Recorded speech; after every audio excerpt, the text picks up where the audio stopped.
Video accountancy क्लासेसमध्ये मी professor वैभव देशपांडे आपलं स्वागत करतो. आजचा आपला टॉपिक आहे provisions of the Indian partnership act 1932, भागीदारी अधिनियम कायदा 1932च्या तरतुदी. मित्रांनो, लास्ट पार्टमध्ये आपण पाहिलं होतं पार्टनरशिप डेट. जे स्टुडंट्स या चॅनलवर नवीन असतील त्यांच्यासाठी डिस्क्रिप्शन बॉक्समध्ये मागील 2 भागांची लिंक मी प्रोव्हाइड केलेली आहे. आणि जर आपण या चॅनलवर नवीन असाल, कॉमर्स स्टुडंट असाल तर प्लीज चॅनल सबस्क्राईब करा आणि बेल आयकॉन प्रेस करायला बिलकुलही विसरू नका. चला तर मग पाहूयात provisions of the Indian partnership act 1932. Provisions म्हणजे काय? तरतुदी.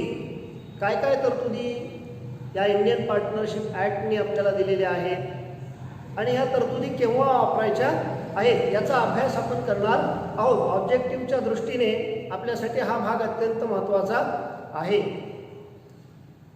पार्टनरशिप डीड आपण परत एकदा पाहू.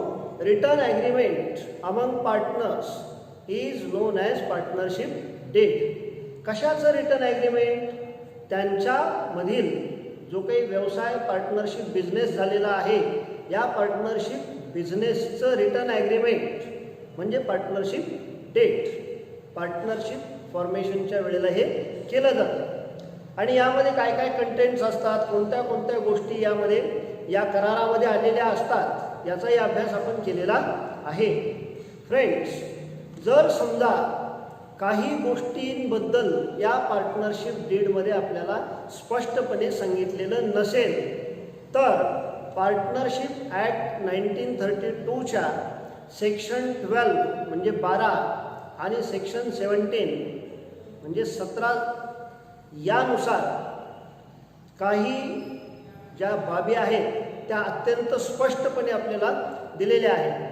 जर समजा पार्टनरशिप डीडमध्ये काही मुद्द्यांवरती स्पष्टता नसेल म्हणजेच पार्टनरशिप डीड सायलेंट असेल, कुठलंही भाष्य त्यामध्ये केलेलं नसेल तर पार्टनर्समध्ये निश्चितच वादाचे प्रसंग उद्भवू शकतात. मग अशा काही गोष्टी आहेत ज्यामुळे पार्टनर्समध्ये वाद होऊ शकतात. म्हणूनच या इंडियन पार्टनरशिप ॲक्ट 1932च्या प्रोव्हिजन्सनुसार ते मुद्दे हाताळावे लागतात. त्याला कुठलाही पर्याय त्यांच्यापुढे नाही, त्यांच्यापुढे म्हणजे पार्टनर्सपुढे. मग असे कोणते कोणते मुद्दे आहेत ते आपण एकदा सिरियली पाहू. Number 1 distribution of profit. Number 2 interest on drawings. Number 3 interest on partners loan. Number 4 interest on capital. Number 5 salary or commission to partners. Number 6 admission of a new partners. मग या 6 मुद्द्यांवरती जर पार्टनरशिप डीडमध्ये त्यांच्या करारामध्ये कुठलंही भाष्य केलेलं नसेल म्हणजे कुठलीही तरतूद झालेली नसेल त्यावेळी इंडियन पार्टनरशिप ॲक्ट 1932च्या तरतुदी त्या ठिकाणी ॲप्लिकेबल असतात म्हणजे लागू केल्या जातात. त्या ठिकाणी वादाचा कुठलाही मुद्दा नंतर शिल्लक राहत नाही. मग आता एक एक मुद्दा आपण याच्यातला अभ्यास करू. Number 1 distribution of profit. नफ्याची विभागणी. If the partnership deed is silent about the profit sharing ratio, then the profits and losses are distributed among the partners in equal ratio. जर भागीदारीच्या करारामध्ये म्हणजे पार्टनरशिप डीडमध्ये पार्टनर्सने कोणत्या रेशोमध्ये झालेला प्रॉफिट विभागून घ्यायचा आहे याच्याबद्दल कुठलंही भाष्य केलेलं नसेल म्हणजेच पार्टनरशिप डीड सायलेंट असेल, अशा वेळी साहजिकच पार्टनर्समध्ये वाद होऊ शकतात. परंतु अशा वेळी provisions of Indian partnership act 1932 या त्या ठिकाणी ॲप्लिकेबल असतात आणि म्हणूनच अशा वेळी या पार्टनर्समधील जो काही प्रॉफिट असतो तो इक्वल रेशोमध्ये म्हणजे समान विभागून दिला जातो. ठीक आहे. Number 2 interest on drawings. Drawings म्हणजे पार्टनर्सने वैयक्तिक कारणासाठी बिझनेसमधून केलेली पैशांची किंवा ॲसेट्सची उचल, वस्तूंची उचल, त्याला आपण म्हणतो ड्रॉइंग. या ड्रॉइंगवर इंटरेस्ट चार्ज करायचा आहे. इंटरेस्ट ऑन ड्रॉइंग काय दिलेलं आहे? As per the provisions of Indian partnership act 1932, if the date of drawing is not given, the average of 6 months interest is charged on drawings. जर बिझनेसमधील पार्टनर्सने drawings केलेले असतील आणि या ड्रॉइंगच्या डेट्स दिलेल्या नसतील, अशा वेळी इंडियन पार्टनरशिप ॲक्ट 1932च्या प्रोव्हिजन्सनुसार ॲव्हरेज 6 मंथ्स म्हणजे 6 महिन्यांचा इंटरेस्ट चार्ज केला जातो. 6 महिन्यांचं व्याज आकारलं जातं.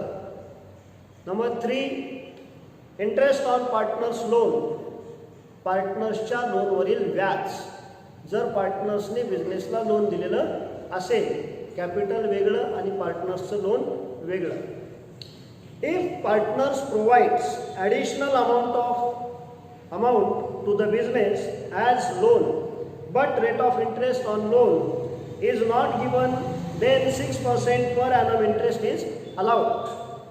जर कॅपिटलच्या व्यतिरिक्त पार्टनर्सने बिझनेसला लोन म्हणून काही अमाऊंट दिलेली असेल आणि पार्टनरशिप डीडमध्ये म्हणजे भागीदारी करारामध्ये या लोनवरती किती इंटरेस्ट आकारणी करायचा आहे याचा रेट दिलेला नसेल, तर अशा वेळी as per provisions of Indian partnership act 1932 आपल्याला 6% पर ॲनम प्रतिवर्ष 6% एवढं व्याज आकारणी करावी लागेल. Number 4, interest on capital. भांडवलावरील व्याज. If the partnership deed is silent about interest on capital, then interest is not allowed. स्पष्टपणे सांगितलेलं आहे, जर पार्टनरशिप डीडमध्ये पार्टनर्सच्या कॅपिटलवरील इंटरेस्टबद्दल कोणतेही भाष्य केलेले नसेल, म्हणजेच पार्टनरशिप डीड सायलेंट असेल, अशा वेळी कोणत्याही रेटनी म्हणजे कसलाही इंटरेस्ट पार्टनर्सच्या कॅपिटलवर प्रोव्हाइड केला जाणार नाही, म्हणजे दिला जाणार नाही. Next, salary or commission to partners. पार्टनर्सला बिझनेसकडून दिली जाणारी सॅलरी किंवा commission. As per the provisions made in the Indian Partnership Act 1932, no salary, commission, allowance or any remuneration is to be given to any of the partners for any extra work done for the firm. Indian Partnership Act 1932च्या प्रोव्हिजन्सनुसार, तरतुदीनुसार जर कोणत्याही पार्टनर्सनी बिझनेससाठी कुठलंही extra work अतिरिक्त काम केलं असेल, तर त्याला कोणत्याही प्रकारची सॅलरी म्हणजे वेतन, कमिशन किंवा रेम्युनरेशन म्हणजे मोबदला दिला जाणार नाही as per provisions of act. However, if any provision is made in the partnership deed, then partners are entitled to get commission or salary as per agreement. परंतु जर पार्टनर्सनी त्यांच्या पार्टनरशिप डीडमध्ये ॲग्रीमेंटमध्ये त्यांच्या सॅलरीविषयी किंवा कमिशनविषयी काही स्पष्टपणे नमूद केलं असेल, तर त्यानुसार त्यांना सॅलरी किंवा कमिशन मिळू शकेल, मिळण्यास ते पात्र आहेत. Last, number 6, admission of a new partner. Partnership फर्ममध्ये नवीन पार्टनरचा प्रवेश.